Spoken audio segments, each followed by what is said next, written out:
Good morning students, I am Rajendra Chhipa from Pragya academy Gangapur city. कैसे हैं आप? क्लियर है? कल आपको क्वेश्चंस दिए थे मैंने कंसंट्रेशन टर्म्स पे, आपने वो सॉल्व करे क्या? क्लियर है? नहीं करे हो तो उनको सॉल्व कर लीजिएगा और मुझसे मॉर्निंग में पूछ लीजिएगा। कोई प्रॉब्लम आए तो मुझे बताइएगा। क्लियर है?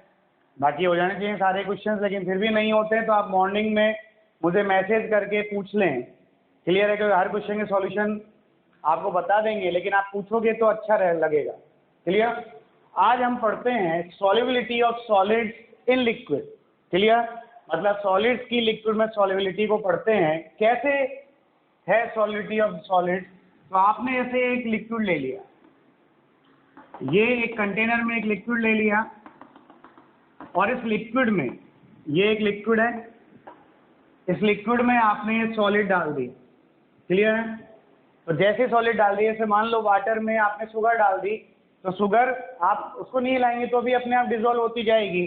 तो शुगर के पार्टिकल्स जो हैं, ये सॉलिड के जो पार्टिकल्स हैं वो इस लिक्विड में जाते जाएंगे, और इस लिक्विड में जब जाते जाएंगे तो इस लिक्विड में वो सॉल्युबल हो जाएंगे।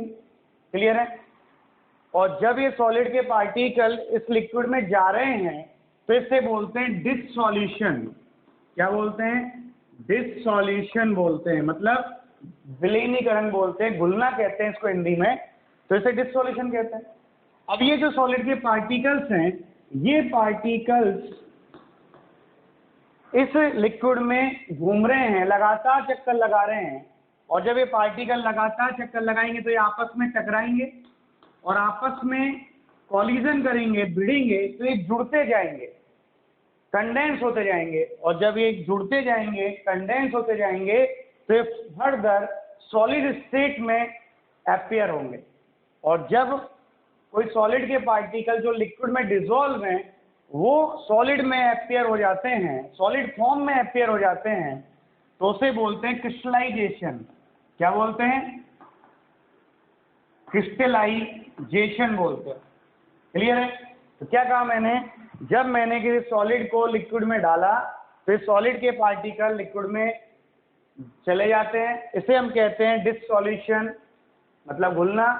और जब ये पार्टिकल इस लिक्विड में घूम रहे हैं तो ये आपस में टकराएंगे, कॉलिजन करेंगे, और जब ये आपस में कॉलिजन करेंगे तो ये फर्दर कंबाइन होते जाएंगे, और कंबाइन होकर फर्दर एक सॉलिड फॉर्म में अपीयर होंगे। और सॉलिड फॉर्म में जब अपीयर होता है, जब डिसॉल्व सॉलिड किसी लिक्विड में फर्दर सॉलिड फॉर्म में आता है, तो उसे हम कहते हैं क्रिस्टलाइजेशन। क्लियर है? तो यहाँ दो प्रोसेस चल रहे हैं, डिससॉल्यूशन और क्रिस्टलाइजेशन। स्टार्टिंग में जो रेट ऑफ डिससॉल्यूशन है, रेट ऑफ डिससॉल्यूशन है, वो हाई है, किससे? रेट ऑफ क्रिस्टलाइजेशन से। क्लियर? स्टार्टिंग में तो ये रेट ज्यादा है, लेकिन जैसे जैसे टाइम एक्सपायर होता जाता है ये रेट तो डिक्रीज होती जाती है, और ये जो रेट है वो इंक्रीज होती जाती है। मतलब रेट ऑफ डिससॉल्यूशन डिक्रीज होगी और रेट ऑफ क्रिस्टलाइजेशन इंक्रीज होगी। क्लियर?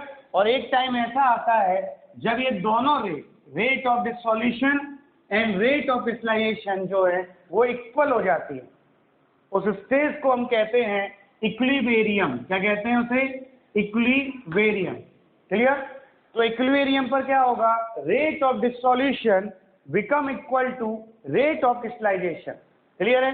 तो जितना घुल रहा है उतना ही फर्दर क्रिस्टलाइज हो रहा है, इसे हम कहते हैं इक्विलिब्रियम। और जब इक्विलिब्रियम आ गया, इसका मतलब क्या है कि इक्विलिब्रियम पर जैसे इक्विलिब्रियम आएगा, इसका मतलब क्या है? जितना घुल रहा है उतना ही क्रिस्टलाइज हो रहा है। इसका मतलब है कि उस लिक्विड में उस सॉलिड की मैक्सिमम अमाउंट डिसॉल्व हो चुकी है। क्लियर है? और जब लिक्विड में सॉलिड की मैक्सिमम अमाउंट डिसॉल्व है तो उस सॉल्यूशन को कहते हैं अपन सैचुरेटेड सॉल्यूशन। क्या कहते हैं? सैचुरेटेड सॉल्यूशन कहते हैं। तो सैचुरेटेड सॉल्यूशन का मतलब क्या होता है? सच solution in which the maximum amount of solid is present is known as saturated solution at a certain temperature. Clear? तो यहाँ पर जो इक्विलिब्रियम है वो इक्विलिब्रियम पर क्या होगा? सॉलिड की लिक्विड में मैक्सिमम अमाउंट प्रेजेंट होगी, तो उसे हम कहते हैं सैचुरेटेड सॉल्यूशन।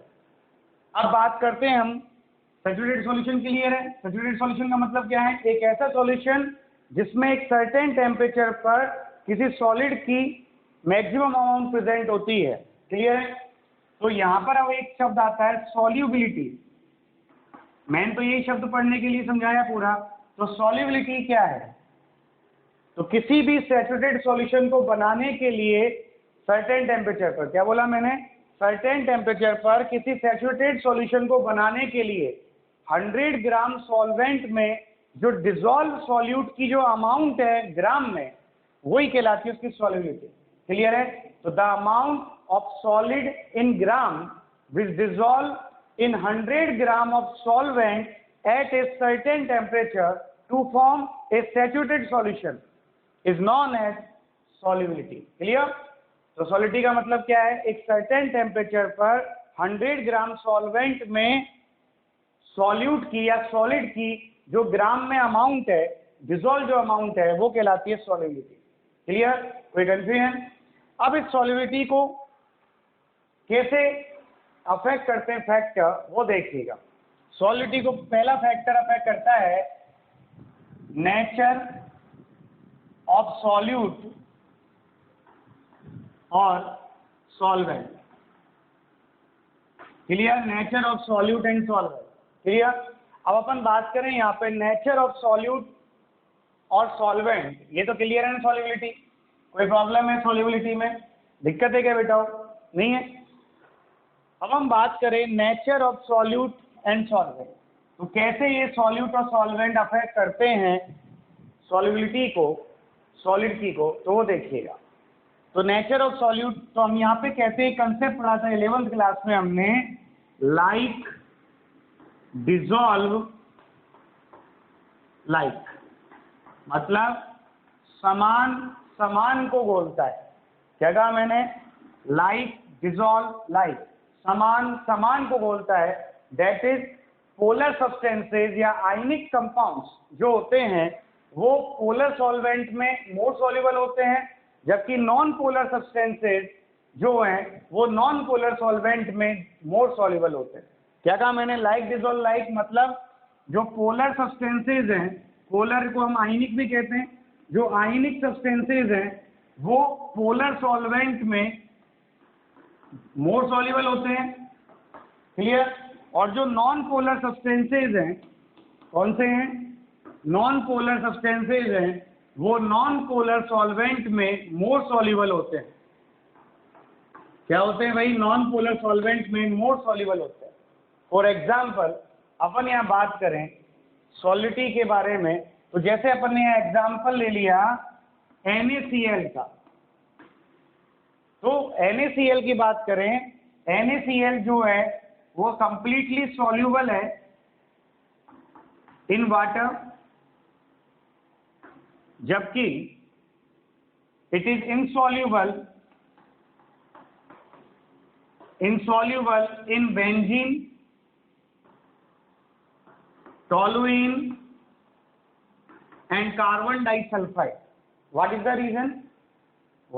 रीजन? रीजन ये है कि जो NaCl है, वो NaCl जो है वो आयनिक कंपाउंड है। क्या है? आयनिक कंपाउंड है। क्लियर? अब यहाँ पर जो वाटर है वो वाटर पोलर सॉल्वेंट है, और जो बेंजीन है, टोलुइन है और कार्बन डाइसल्फाइड है, ये सारे के सारे जो हैं वो नॉन पोलर सॉल्वेंट्स हैं। क्या है? तो सारे नॉन पोलर सॉल्वेंट्स हैं।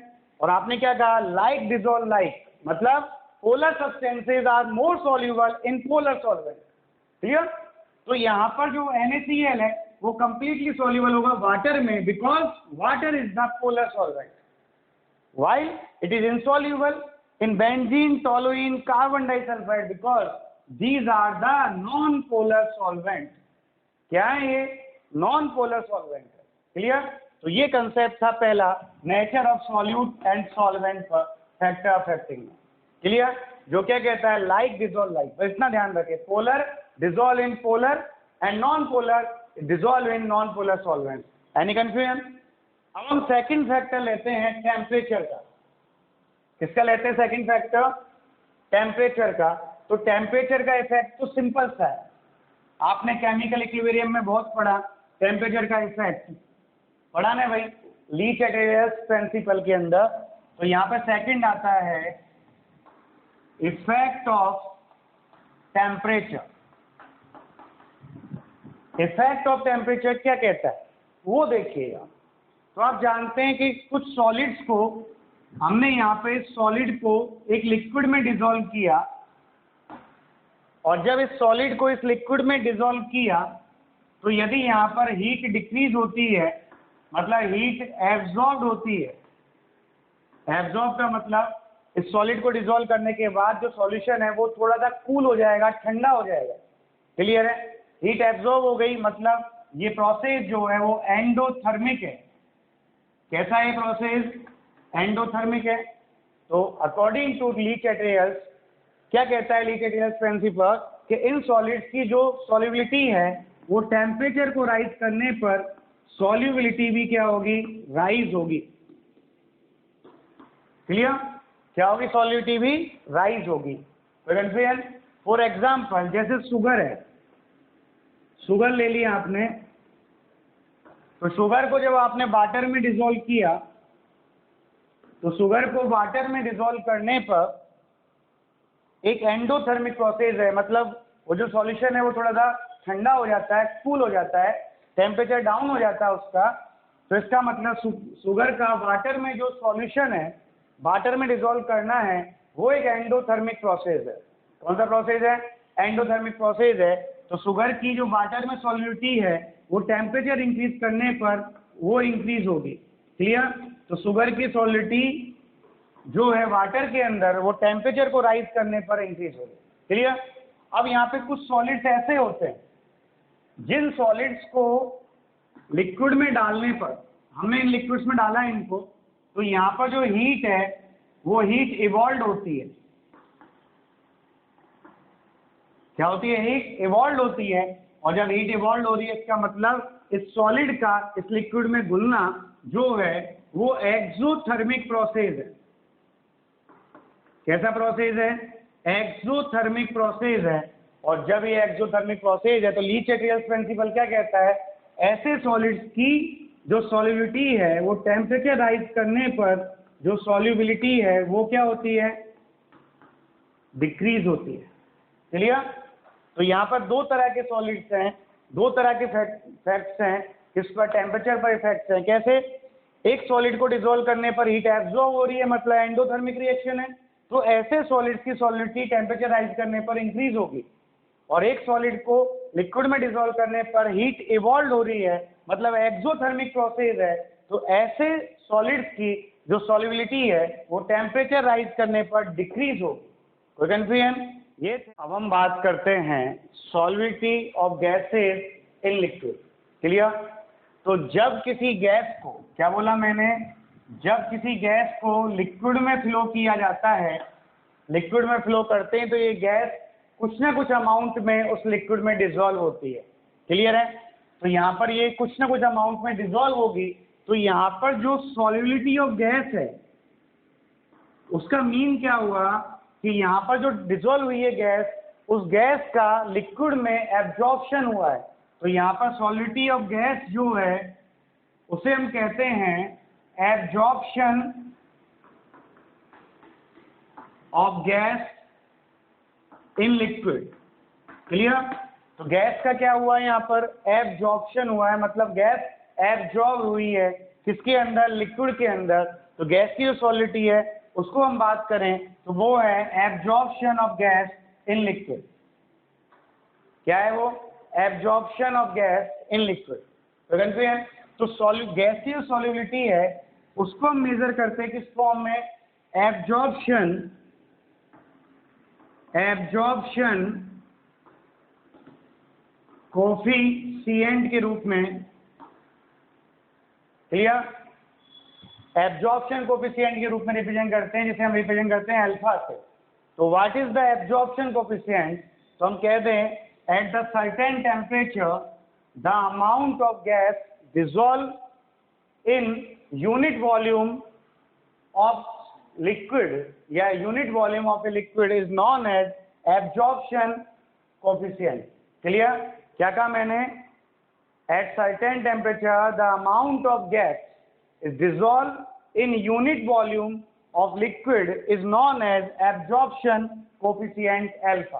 क्लियर है? मतलब सर्टेन टेम्परेचर पर सॉल्वेंट के यूनिट वॉल्यूम में डिसॉल्व जो गैस की अमाउंट है वो कहलाती है एब्जॉर्प्शन कोफिशिएंट। इसे रिप्रेजेंट करते हैं अल्फा से। और किसी गैस के लिए अल्फा की वैल्यू जितनी हाई होगी, मतलब एब्जॉर्प्शन कोफिशिएंट की वैल्यू जितनी हाई होगी, वहां सॉल्युबिलिटी उतनी ही हाई होगी। क्या होगी? सॉल्युबिलिटी उतनी ही हाई होगी। तो इसे कहते हैं हम solubility of gas in liquid. कोई कंफ्यूजन है क्या भाई? अब हम बात करें यहाँ पर नेक्स्ट कि सर इस सॉल्युबिलिटी को कौन कौन से फैक्टर्स अफेक्ट करते हैं, उनकी बात करें। तो हम बात कर रहे हैं यहाँ पर factors affecting the solubility of gases in liquid. Clear? कौन कौन से फैक्टर्स अफेक्ट करते हैं? क्या पढ़ रहे हैं अपन? हम factors affecting the solubility of gases in liquid. पहला है, नंबर 1 है नेचर ऑफ गैसेज। क्लियर? दूसरा है नेचर ऑफ सॉल्वेंट। तीसरा फैक्टर है टेम्परेचर। और चौथा फैक्टर है प्रेशर, जिसे हम कहते हैं हेनरी लॉ। वो भी पढ़ेंगे अपन यहाँ पर। तो हम यहाँ पे बात करें कौन कौन से फैक्टर्स गैस की सॉल्युबिलिटी को अफेक्ट करते हैं लिक्विड के अंदर, तो वो कौन कौन से हैं? तो पहला फैक्टर है नेचर ऑफ गैस, दूसरा फैक्टर है नेचर ऑफ सॉल्वेंट, तीसरा फैक्टर है टेम्परेचर, चौथा फैक्टर है प्रेशर। तो हम यहाँ पे बात करें नेचर ऑफ गैसेज की। क्लियर है कि नेचर ऑफ गैस क्या है, उसकी बात करें। तो पहला फैक्टर ये है। तो पहला फैक्टर है आपके नेचर ऑफ गैस। ठीक है बेटा जी? तो नेचर ऑफ गैस में क्या होता है? वही कंसेप्ट है हर जगह पर, लाइक डिसॉल्व लाइक। क्लियर? वो अपन बाद में सॉल्वेंट में बात करेंगे, अभी हम बात करते हैं नेचर ऑफ गैसेज में। तो जो गैस, क्या कहा मैंने? Such gases which react with solvent to form a compound और which are dissociate into ions in solvent are more soluble. मतलब ऐसी गैसेज सॉल्वेंट में या लिक्विड में ज्यादा सॉल्युबल होती हैं जो गैसें उस सॉल्वेंट के साथ रिएक्शन करके या तो कंपाउंड का फॉर्मेशन कर ले, या जो गैसें उस सॉल्वेंट में आयनाइज हो जाएं। क्लियर है? क्या कहा मैंने? Such gases which react with solvent to form a compound और ionize in the solvent are more soluble. Clear? For example NH3 and HCl gases are more soluble in water। ये example ले लिया अपन ने। अब ये वाटर में मोर soluble क्यों है? उसका रीजन क्या है? उसका रीजन है आपके कि जो NH3 है, ये NH3 वाटर के साथ रिएक्शन करेगी और रिएक्शन करके NH4OH बना लेगी। क्या बना लेगी? ये NH4OH। तो इस NH3 ने वाटर के साथ रिएक्ट करके क्या बना लिया? कंपाउंड का फॉर्मेशन कर लिया। तो ये मोर सॉल्युबल है। और जो HCl है, ये HCl जब वाटर में हम इसको फ्लो करते हैं तो ये HCl वाटर में अपने आयंस में आयनाइज हो जाएगी H+ और Cl- में। और जब ये आयनाइज हो गया तो इसका मतलब ये भी मोर सॉल्युबल है। क्लियर? तो हमने क्या कहा? Such gases which react with solvent to form a compound और such gases which are ionize in the solvent. Clear? वो आयनाइज हो गई, आर मोर सॉल्युबल। क्या होते हैं? वो ज्यादा सॉल्युबल होते हैं। क्लियर है? कोई कंफ्यूजन, कोई टेंशन? तो अमोनिया क्यों सॉल्युबल है? क्योंकि NH4OH बना रहा है। HCl क्यों सॉल्युबल है वाटर में? क्योंकि H+ और Cl- में आयनाइज हो रहा है। अब हम यहाँ पे बात करें, सेकंड जो आता है फैक्टर, वो आता है nature of solvent. Second factor क्या आएगा? Nature of solvent. क्लियर है? तो सेकंड फैक्टर आया नेचर ऑफ सॉल्वेंट। तो what is the nature of solvent? तो जहां पर भी नेचर ऑफ सॉल्वेंट आएगा अपन वही कंसेप्ट लगाएंगे, लाइक, डिसॉल्व लाइक, मतलब समान समान को बोलता है। Means polar gases are more soluble in polar solvent and non polar gases are more soluble in non polar solvent. मतलब यहाँ जो पोलर गैस है ये मोर सॉल्युबल है इन पोलर सॉल्वेंट, क्लियर? और जो नॉन पोलर गैसेज हैं वो नॉन पोलर गैसेज जो हैं वो मोर सॉल्युबल हैं इन नॉन पोलर सॉल्वेंट। ओके, ये मोर सॉल्वेंट है, मोर सॉल्युबल है किसमें? नॉन पोलर में। मतलब पोलर गैसे पोलर सॉल्वेंट में, नॉन पोलर गैसे नॉन पोलर सॉल्वेंट में मोर सॉल्युबल होती हैं। कैसे? जैसे आपने एग्जांपल ले लिया कि अमोनिया जो है वो वाटर में तो मोर सॉल्युबल है, वाइल बेंजीन में जो है वो लेस सॉल्युबल है। तो अमोनिया क्या है? Ammonia more soluble in water and less soluble in benzene. Why? Reason क्या है इसका? तो रीजन है कि अमोनिया जो है वो एक पोलर गैस है और वाटर जो है वो एक पोलर सॉल्वेंट है, तो ये तो मोर सॉल्युबल होगा। जबकि बेंजीन जो है वो नॉन पोलर सॉल्वेंट है, तो इसमें ये इनसॉल्युबल होगी या लेस सॉल्युबल होगी। Any confusion? तो अपन कह रहे हैं like dissolve like, polar gases are more soluble in polar solvent and non polar gases are more soluble in non polar gas solvent. Any confusion? तीसरा जो फैक्टर है वो है बेटा टेम्परेचर। क्या है थर्ड फैक्टर? टेम्परेचर। और थर्ड फैक्टर है टेम्परेचर। तो टेम्परेचर पर कैसे इफेक्ट पड़ता है? तो देखो टेम्परेचर का तो सीधा सा कंसेप्ट है, आपने जब गैस को लिक्विड में डिसॉल्व किया तो आपने क्या कहा? आपने कहा कि सर यहाँ पर जो है वो एब्जॉर्प्शन ऑफ गैस हो रहा है इन लिक्विड, क्लियर है? और एब्जॉर्प्शन जो है वो एक एक्सोथर्मिक प्रोसेस है। कैसा है? एक्सोथर्मिक प्रोसेस है। और जब एक्सोथर्मिक प्रोसेस है तो लीच-एटियस प्रिंसिपल क्या कहता है? क्या कहता है कि टेम्परेचर राइज करेंगे तो जो सॉल्युबिलिटी ऑफ गैस है, सॉल्युबिलिटी ऑफ गैस है वो क्या होगी? डिक्रीज होगी, क्योंकि एक्सोथर्मिक प्रोसेस है तो टेम्परेचर राइज करने पर वो स्लो होगा, मतलब गैस इवॉल्व होगी। तो जब भी किसी सॉल्यूशन में या किसी लिक्विड में डिसॉल्व गैस को हमें बाहर निकालना हो, क्या कहा मैंने? जब भी किसी सॉल्यूशन में डिसॉल्व गैस को हमें बाहर निकालना हो लिक्विड में से, तो आप उसको उबालिए, बॉईल करिए, टेम्परेचर को राइज करिए, बॉईल करिए, तो वो गैस अपने आप बाहर निकल जाएगी, इवॉल्व हो जाएगी। क्लियर है? कोई कंफ्यूजन? और चौथा फैक्टर है प्रेशर, और फोर्थ फैक्टर आ गया आपका प्रेशर। तो जनरली जब अपन प्रेशर को राइज करते हैं तो सॉल्युबिलिटी ऑफ गैस जो है, सॉल्युबिलिटी ऑफ गैस जो है वो क्या होती है? इंक्रीज होती है।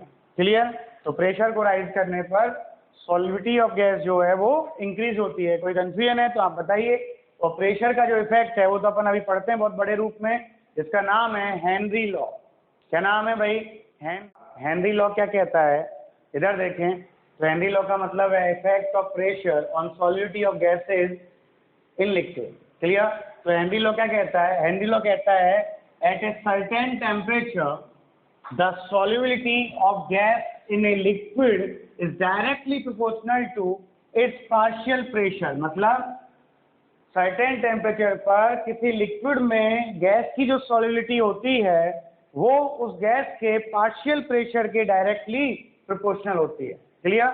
हमने मान लिया कि let at T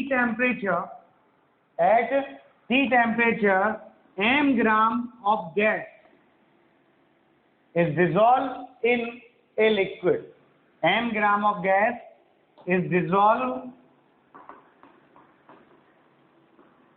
in a liquid and partial pressure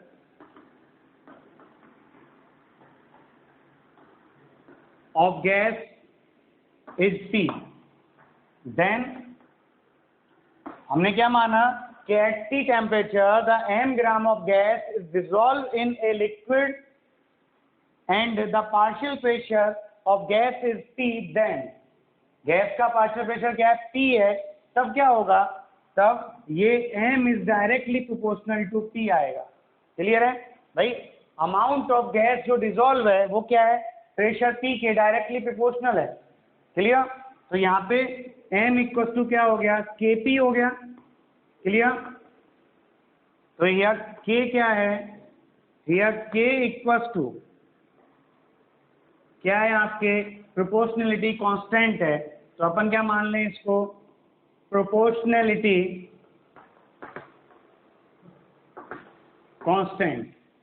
clear, अब हम मान लें कि जो गैस की सॉलिडिटी है, जो अमाउंट ऑफ गैस है या गैस की जो सॉलिडिटी है उसको हम मान लें गैस के मोल फ्रैक्शन की फॉर्म में। किसकी फॉर्म में मान लें, गैस के मोल फ्रैक्शन। तो solidity is equal to the mole fraction of gas present in the solution.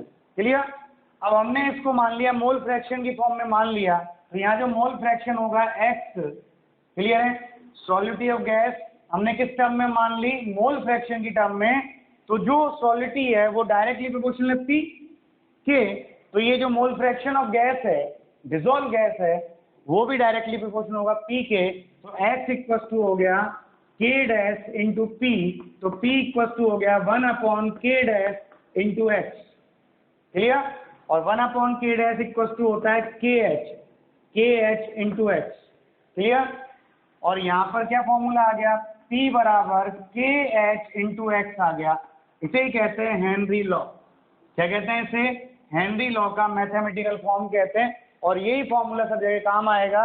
Here जो KH है वो KH क्या है, ये KH कहलाता है हेनरीज कांस्टेंट। क्या कहलाता है KH, हेनरीज कांस्टेंट। P जो है वो कहलाएगा आपके पार्शियल प्रेशर ऑफ गैस, और X जो है वो है मोल फ्रैक्शन ऑफ गैस। ये है आपका हेनरी लॉ। क्लियर, क्या है आपका हेनरी लॉ, जो क्या कहता है, वो कहता है at certain temperature the solidity of a gas is in liquid is directly proportional to its partial pressure P। हमने मान लिया कि सर्टेन टेम्परेचर T पर m ग्राम गैस डिसॉल्व है किसी लिक्विड के अंदर जिस गैस का पार्शियल प्रेशर P है, तो वहाँ m is directly proportional to P हो गया, then m equal to Kp हो गया। K का मतलब हो गया प्रोपोर्शनलिटी कांस्टेंट। क्लियर, फिर यहाँ पे हमने मान लिया कि जो सॉलिडिटी ऑफ गैस है उसको हम मान लें मोल फ्रैक्शन ऑफ गैस की फॉर्म में, और मोल फ्रैक्शन ऑफ गैस की फॉर्म में मान लिया, तो यहाँ सॉलिडिटी क्या होगी, डायरेक्टली प्रोपोर्शनल होगी P के, तो X डायरेक्टली प्रोपोर्शनल होगा P के, तो X बराबर हो गया K डैश P। तो P बराबर क्या आएगा, 1/K डैश इंटू X, और 1/K डैश को मान लिया KH, तो P बराबर हो गया KH इंटू X, और KH होता है हेनरी कांस्टेंट। क्या होता है KH, Henry constant. Any confusion? अब हम यहाँ पे बात करें, ये तो हो गया हेनरी का एक फॉर्म। अब हेनरी का दूसरा फॉर्म क्या कहता है, जो अल्टरनेटिव स्टेटमेंट है हेनरी लॉ का, वो क्या कहता है वो देख। क्लियर है हेनरी लॉ? हेनरी लॉ तो क्या आ गया, हेनरी लॉ आया m इक्वल टू Kp और P बराबर क्या आया KH इंटू एक्स। ये तो हेनरी लॉ था। क्लियर, अब हम बात करें alternative statement of the Henry law. Henry law का दूसरा जो स्टेटमेंट था वो क्या था। क्लियर, तो हेनरी लॉ कहता है, सेकंड स्टेटमेंट में कहता है at a certain temperature the volume of dissolve gas in a liquid do not depends on its partial pressure. क्या बोला मैंने, at a certain temperature the volume of dissolve gas do not depend on its partial pressure. मतलब certain temperature पर जो dissolve gas है किसी liquid के अंदर, उस डिसॉल्व गैस का जो वॉल्यूम है वो उसके पार्शियल प्रेशर पर डिपेंड नहीं करता। वॉल्यूम डिपेंड नहीं करता किस पर, पार्शियल प्रेशर पर। कैसे, हमने यह मान लिया कि लेट टी टेम्परेचर पर m मॉलिक्यूलर मास वाली, क्या कहा मैंने, eight T temperature m molecular mass वाली एक गैस है जिसका m ग्राम डिजोल्व है किसी सॉल्वेंट में, और उस गैस का जो वॉल्यूम है वो b है। क्लियर? क्या है वॉल्यूम? b है और पार्शियल प्रेशर p है। क्लियर? तो क्या कहा मैंने, let at T temperature the m gram gas of m molecular mass dissolve in a liquid having volume b and partial pressure p। Clear? तो हमने क्या मान लिया कि T टेम्परेचर पर m ग्राम गैस डिजोल्व है जिसका मॉलिक्यूलर मास कैपिटल M है, और उस गैस डिजोल्व गैस का जो वॉल्यूम है वो b है और पार्शियल प्रेशर p है। तब अपन यहाँ पे बात करें किससे, आइडियल गैस इक्वेशन से। आइडियल गैस इक्वेशन क्या कहती है, PV इक्वल्स टू nRT। तो यहाँ पर गैस कितने ग्राम है, m ग्राम है। क्लियर है? और मॉलिक्यूलर मास कितना है, कैपिटल M है। तो n क्या है, गैस के मोल है, और मोल इक्वल टू क्या होता है, मास अपॉन मॉलिक्यूलर मास, ये होता है मोल। क्लियर? तो PV बराबर क्या हो गया, small m upon capital M, clear, into RT। Clear है? तो PV equal to small m upon capital M into RT। तो यहाँ पे B बराबर क्या होगा, m upon P into RT upon capital M। इस P को मैं नीचे लिया है, और m अपॉन P, ये हेनरी लॉ हो गया, m upon P equal to constant हो गया। तो आप क्या कहेंगे, since m upon P equal to constant, किससे, हेनरी लॉ से, तो ये कॉन्स्टेंट हो गया। तो B इक्वल टू क्या हो गया, K into RT upon M। Clear? क्या हो गया, B equal to K into RT upon M। K constant है, R गैस कॉन्स्टेंट है, टेम्परेचर ऑलरेडी मैंने कॉन्स्टेंट ले रखा, मतलब सर्टेन ले रखा है, और गैस का मॉलिक्यूलर मास भी कॉन्स्टेंट है, ये भी कॉन्स्टेंट, ये भी कॉन्स्टेंट, ये भी कॉन्स्टेंट, ये भी कॉन्स्टेंट। ये सभी मिलाकर क्या बन गया, एक नया कॉन्स्टेंट बन गया ना भाई। तो B कॉन्स्टेंट आ रहा है ना भाई, प्रेशर पर डिपेंड नहीं कर रहा ना B, और जब B प्रेशर पर डिपेंड नहीं कर रहा, इसका मतलब क्या है, हेनरी क्या कहता है, हेनरी कहता है at a certain temperature the volume of dissolve gas in a liquid do not depends on its partial pressure. Clear? क्या बोला मैंने, at a certain temperature the volume of dissolve gas do not depend on its partial pressure. Clear? Clear है Henry law के दोनों statement. अब हम पढ़ते हैं लिमिटेशंस ऑफ हेनरी लॉ, मतलब हेनरी लॉ कहाँ कहाँ पर एप्लीकेबल होगा और कहाँ कहाँ पर एप्लीकेबल नहीं होगा। तो देखिए, पहली लिमिटेशन है कि हेनरी लॉ केवल और केवल उन्हीं गैसेज के सॉल्यूशंस पर एप्लीकेबल होता है जिन गैसों की गैसेज स्टेट और सॉल्यूशन स्टेट दोनों में मॉलिक्यूलर फॉर्म सिमिलर हो। क्या बोला मैंने, हेनरी लॉ केवल और केवल उन्हीं गैसों के सॉल्यूशन पर एप्लीकेबल होता है जिन गैसों की गैसियस फॉर्म और सॉल्यूशन फॉर्म दोनों फॉर्म में मॉलिक्यूलर फॉर्मूला सेम हो। क्लियर? अगर मॉलिक्यूलर फॉर्मूला चेंज हो रहा है तो हेनरी लॉ एप्लीकेबल नहीं होगा। क्लियर है? कैसे? जैसे वहां क्वेश्चन आया, Henry law do not applicable of A solution of ammonia, solution of ammonia in water, मतलब इस सॉल्यूशन पर हेनरी लॉ एप्लीकेबल नहीं होता। क्यों? उसका रीजन है कि जब अमोनिया को मैं वाटर में डिसॉल्व करूंगा तो वाटर में डिसॉल्व करते ही it react with water to form NH4OH। Clear? तो इसकी मॉलिक्यूलर फॉर्म चेंज होगी ना भाई, यहाँ तो NH3 है, यहाँ पर NH4OH है, और जब मॉलिक्यूलर फॉर्म चेंज हो गई तो हेनरी लॉ एप्लीकेबल नहीं होगा, क्योंकि हेनरी लॉ वहीं पर लगेगा जहां पर ये NH3 गैस में रहे तो भी NH3 रहे, और लिक्विड में आए, सॉल्यूशन में आए तो भी NH3 रहे। लेकिन यहाँ NH3 है, यहाँ NH4OH है, चेंज हो गया ना भाई। तो मॉलिक्यूलर फॉर्म चेंज नहीं होनी चाहिए, तो यहाँ पर चेंज हो गया, तो हेनरी लॉ एप्लीकेबल नहीं है। ऐसे यदि हम बात करें HCl का वाटर में जो सॉल्यूशन है उस पर हेनरी लॉ लगेगा नहीं लगेगा, तो ये H+H+ और Cl-H+ में डिसोसिएट हो गया, तो यहाँ पर इसकी मॉलिक्यूलर फॉर्म चेंज होगी ना भाई, और मॉलिक्यूलर फॉर्म चेंज हो गई तो इस पे हेनरी लॉ नहीं लगेगा, एप्लीकेबल नहीं होगा। लेकिन यदि अपन बात करें solution of ammonia in benzene, तो इस पर हेनरी लॉ एप्लीकेबल होगा। क्यों एप्लीकेबल होगा? क्योंकि अमोनिया बेंजीन से कोई रिएक्शन नहीं करेगी, तो अमोनिया का गैसियस फॉर्म और सॉल्यूशन फॉर्म में जो फॉर्मूला होगा वो सेम होगा। क्लियर है? और सेम होगा तो हेनरी लॉ एप्लीकेबल होगा। तो हेनरी लॉ किन पर एप्लीकेबल होता है? ये केवल और केवल उन्हीं गैसेज के सॉल्यूशंस पर एप्लीकेबल होता है जिन गैसेज का मॉलिक्यूलर फॉर्मूला गैसियस फॉर्म और सॉल्यूशन फॉर्म में सेम रहता है। क्लियर? फिर दूसरी चीज आती है, सेकंड पॉइंट आता है प्रेशर।